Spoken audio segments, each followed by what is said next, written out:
Hello and welcome to another BWhack review. Today we are going to be taking a look at Kevin Harvick's Busch Light Apple Michigan Win Sweep Set.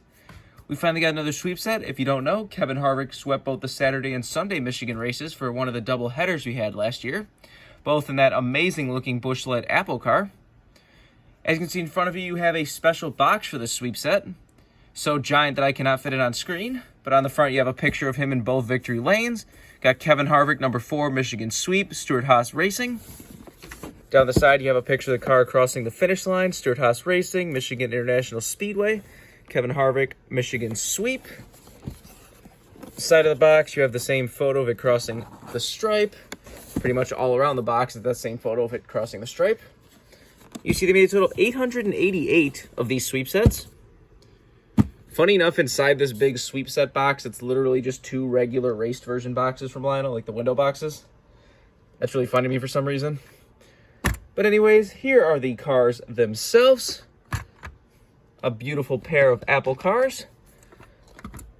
Busch Light Apple was a limited time flavor last year during the summer, and it is set to come back this year.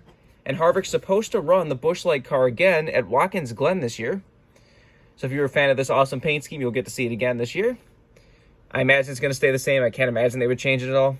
If they're going to change anything, I would love for them to add a side skirt that was, colored like the car instead of the black side skirt. But these, of course, just come with a few things. You have your race-winning stat cards. Here is the one for Saturday. And here is the one for Sunday. Said it was the first time since 1971 that a driver had won 2 NASCAR Cup Series races on back-to-back days. So that's kind of fun. But now let's get down to the cars themselves. Let's, of course, start with the Saturday version. There are differences in the 2 race versions. I mean, neither of these are really damaged or anything. They're both pretty clean. But if you look around them enough, you can find little differences. One of the easiest ways to tell is the fact that, the Saturday one has only 4 winner stickers on it, where the Sunday one has 5. After he won Saturday. That's probably the easiest way to tell them apart. There's another way on these sweep set cars we'll get to a little bit later, but for now let's just focus on the Saturday car and get down to sponsors. On the hood you have Busch Light Apple. Got Ford Mustang, number 4, and Stewart-Haas Racing. Down the side you have Busch Light Apple. Got Haas, Jimmy John's, and Hunt Brothers Pizza down there. Got a Busch Light Apple can on the side. And got Exalta and Rush Truck Centers.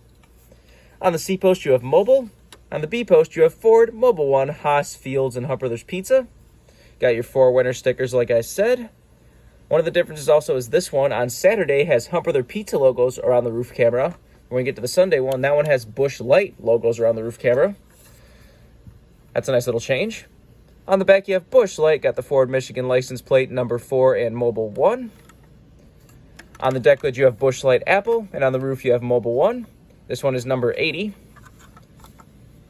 Got the same stuff down the other side as usual. Tilt the camera down a little bit more. Let's take a look under the hood. And there you can see one of the other things about this sweep set that's unique is that it actually has the race dates on the other side of the hood of the sweep set.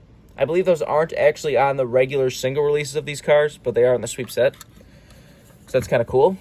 On the bottom of the hood, you got powered by Ford, Mobile One, Haas, and Wix filters. There's the engine detail if you want to see that. Obviously no deck lid. The roof flaps, of course, do open. And there's the underside of the car if you want to see that. But now let's get down to the part everyone's waiting for on these cars, and that is the damage. Like I said, these are very clean race versions.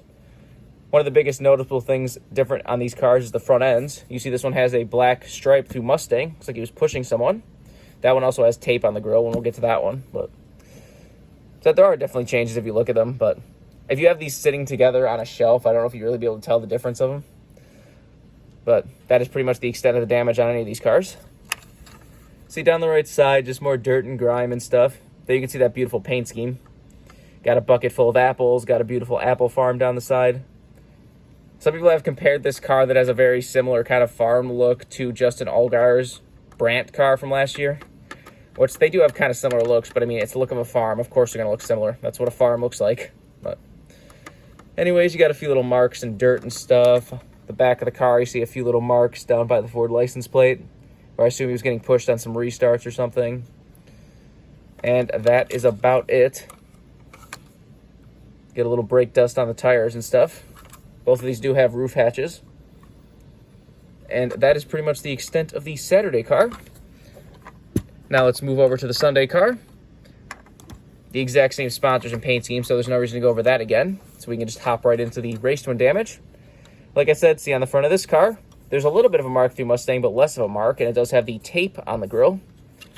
It's kind of nice. Other than that, once again, just kind of dirty. So there you can see that this one has Busch Light logos around the roof camera instead of the Hunt Brothers Pizza logos. And again, just dirt and stuff. Like I said, these are definitely not the most exciting race versions. Said you're getting this more for the sweep set purpose than anything, or if you really want the Busch Light paint scheme. Like I said, that's why I was going to get it, the Apple paint scheme. As of pretty much everything car last year, had to always wait until see if you won in the race before you bought the clean version of the car, pre-ordered the clean version. You always had to wait because, you know, every single paint scheme you seemed to win. And it said last year there was only, what, 2 clean Kevin Harvick paint schemes actually bought last year, which was the Forest Foundation car and the Pit for Busch car, because every other car he won in. You see this one also has some damage down on the bumper there around the license plate. So both races he was getting pushed. And you see this one also has some like markings on the left front tire, the one on the other one, but they both have brake dust and stuff. And that is pretty much the extent. Said you got 5 winner stickers on this one as opposed to 4. Definitely an interesting set, and like I said, it is cool that he won this in a special paint scheme. You know, he didn't just sweep in like the same mobile car or something, not as fun. This is kind of, like I said, this is a really cool paint scheme. The bright red with the farm look. Busch always kills their paint schemes. Especially this weekend. This weekend he has a Gravedigger car. That one came out of left field. And that diecast is going to be a pain to find. I guess Monster Jam or Spin Master or something like really limited line on that car, so they're only making like 1,000 apparently. And although that's a high number for most cars, it sold out within like 20 minutes of going up on any site. I definitely want to get that diecast. I used to love Monster Jam as a kid. I had Gravedigger trucks everywhere, every single one of his different paint schemes and everything, and the different trucks back to like the old original red pickup truck and everything. I still probably got some of those sealed somewhere that I have autographed by Dennis Anderson and such, so that was a really cool car. It was hilarious how that came out of left field. Like I said, entry list popped up on Monday, and everyone's like, Kevin Harvick Gravedigger? It's like, is that the monster truck? And then said a couple days later, we finally got to see it. Well, somebody actually leaked the photo first. There was a leaked photo of it in the shop, which I thought somebody said Stuart Haas isn't even allowing fans in their shop yet, so how did somebody get in there and take a photo? But anyways, that's a story for another day. Like I said, I do plan to get that car if I can find a way to acquire it. But definitely see a review on that when that comes out in, like, I don't know, next March or whatever. But now back to the car in front of us. So this is definitely a cool sweep set. I would definitely recommend picking it up just for the cool Apple cars, but said on the downside, the DINs do not match. Said that is definitely a little bit of a Lionel mistake there. They even said the DINs were supposed to match, but I think it's the fact, like I said, there's literally just race to win boxes inside the sweep set box. I think they literally just had like a pile of the boxes, like cars in the boxes ready to go, and they just had somebody, you know, putting one of each car to the box, so that's why they don't match. That's at least my guess. But if you want these cars, it is a brand new release. You can get it right now. Like I said, if for some reason you only want one of these, you can just buy both of these as single regular releases. They came out back in like February, I think it was. Remember, for all of your diecast needs, you can go to circlebdiecast.com, and if you use the code BWhack, you get free shipping on any order over $20. So go check that out if you want anything. But I think I've changed all there is to say. This has been a review of Kevin Harvick's Busch Light Apple Michigan Win Sweep Set from 2020. Hope you enjoyed, and thanks for watching.